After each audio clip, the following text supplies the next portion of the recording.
حاضر و ناظر جانتے ہوئے امام زمانہ عجل اللہ تعالی فرجہ الشریف کو گواہ بنا کر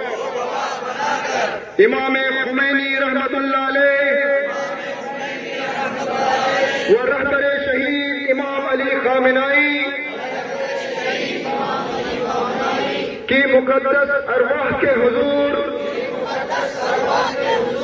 عہد کرتے ہیں کہ ہم اسلام کی سربلندی کے لیے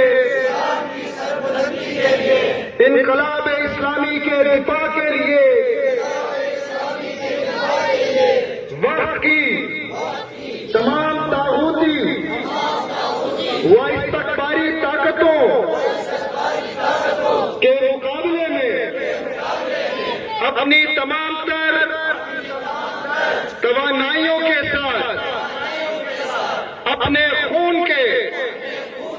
آخری قطرے تک اپنی آخری سانس تک رہبر معظم آیت اللہ سید مجتبی خامنائی کے شانہ بشانہ کھڑے رہیں گے اور ان کے ہر حکم پر لبیک کہنے کے لیے ہمیشہ آمادہ ہوں گے. لبیک